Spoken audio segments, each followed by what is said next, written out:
या घट भीतर बाग बगीचा यही पर सर्जनहारा, या घट भीतर सात समंदर यही पे 9 लाख तारा, या घट भीतर अनहद गरजे यही पे उठत फुहारा, कहत कबीर सुनो भई साधो यही पे साई हमारा।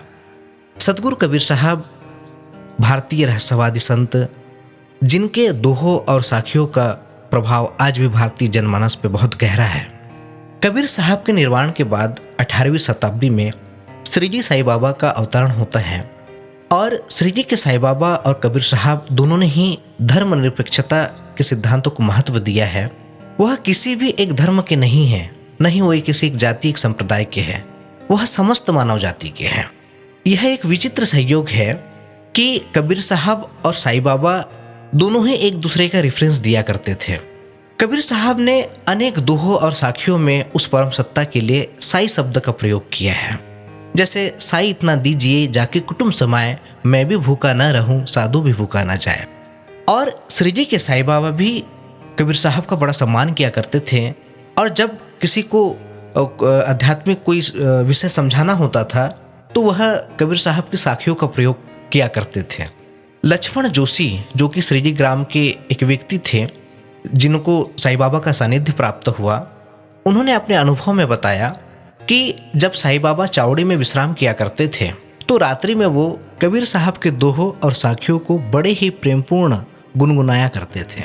एक दफ़ा द्वारका माई में साईं बाबा ने बैठकर यह कहा था कि मैं पहले कबीर था और सूत काटने का कार्य किया करता था।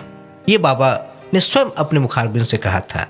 ये घटना है 10 दिसंबर 1910 की और इसके साक्षी थे दादा साहब खापर्डे, जिन्होंने अपनी डायरी में इस घटना का जिक्र किया हुआ था। दादा साहब खापर्डे जी ने अपनी डायरी में साईं बाबा को कई दफ़ा साईं साहब कहकर भी संबोधित किया है। साईं बाबा और कबीर साहब दोनों ने ही समाज में फैली कुरीतियों, ढोंग, पाखंड, ऊंच नीच, छुआछूत जैसे निरर्थक और अनैतिक प्रथाओं का घोर विरोध किया और इसके खिलाफ रहे। और जैसे कबीर साहब का उस समय पर जो संगठित धर्माचार्य थे, चाहे वो मुसलमान हो या हिंदू हो, उन्होंने कबीर साहब का घोर विरोध किया, उनकी निंदा की। ठीक इसी प्रकार से श्री जी साईं बाबा का बहुत विरोध हुआ, बहुत निंदा हुई। जो धार्मिक धर्माचार्य थे उस समय पर, चाहे वो मुसलमान हो चाहे वो हिंदुओं के हो, जो बहुत कट्टरता रखते थे और जिनकी दुकानदारी ही धार्मिक कर्मकांड पे चलती थी, उन्होंने बहुत विरोध किया साईं बाबा का। और आज भी आप देख रहे हैं कि साईं बाबा को बेवजह बदनाम करने की कोशिश की जा रही है और उनको चांद मियाँ के नाम से दुष्प्रचारित किया जा रहा है। साईं चरित्र में भी बहुत सारी ऐसी बातों को निकाल करके भ्रमित तरीके से रखा जाता है ताकि उनको किसी प्रकार से बदनाम किया जा सके। कि साईं बाबा का जो विरोध हो रहा है उसका कोई आधार नहीं है। जो उनको चांद मियाँ के नाम से संबोधित करते हैं, इसका कोई जिक्र नहीं है, कोई आधार नहीं है, फिर भी लोग उनका विरोध कर रहे हैं। क्यों? क्योंकि साईं बाबा सामाजिक समरसता की बात करते हैं। उनके पास कोई आडंबर नहीं है, कोई पांडित्य नहीं है। तो ये आज भी चला आ रहा है।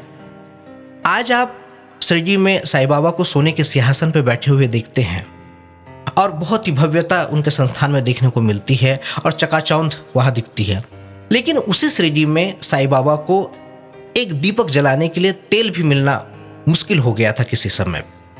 तो ये हमने किया है अपने बुद्ध पुरुषों के साथ में, अपने संतों के साथ, और उनके जाने के बाद में हम उनके नाम पे मंदिर बना लेते हैं और न जाने क्या क्या करने लगते हैं। श्रीजी के साईं बाबा और कबीर साहब का मार्ग बड़ा ही सरल और सहज है। यहाँ कोई पांडित्य नहीं है, यहाँ कोई बड़े बड़े सिद्धांत नहीं है और न ही शास्त्रगत कोई उलझन है। इन्होंने मानवता को सत्य, प्रेम, करुणा, नैतिकता और मानव सेवा का रास्ता दिखाया है। कबीर साहब और साईं बाबा की शिक्षाओं में बहुत समानता है, लेकिन श्रीजी के साईं बाबा के जीवन काल में या उनके निर्वाण के पश्चात भी उन्होंने किसी भी नए धर्म, नए संप्रदाय या नए पंथ की स्थापना नहीं की, बल्कि जो व्यक्ति जिस धर्म में था उसके मूल सिद्धांतों का पालन करने को उन्होंने कहा और अपने जीवन को सफल बनाने का उन्होंने रास्ता दिखाया।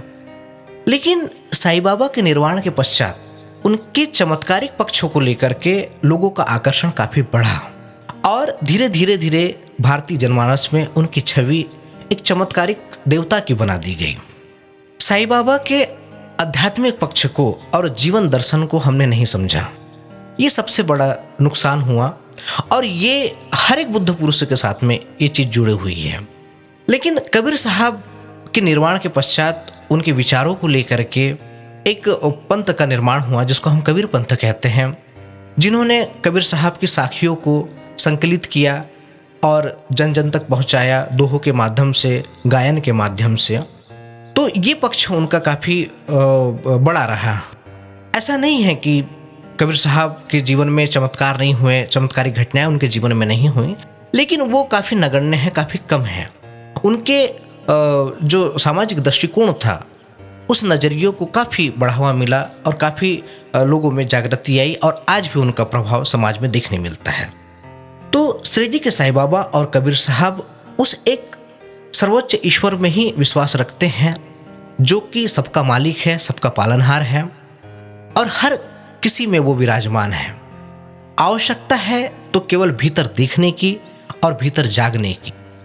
इसलिए कबीर साहब कहते हैं कि ज्योतिल माही तेल है जीव चकमक में आग, ज्योतिल माही तेल है जीव चकमक में आग, तेरा साईं तुझ में है जाग सके तो जाग।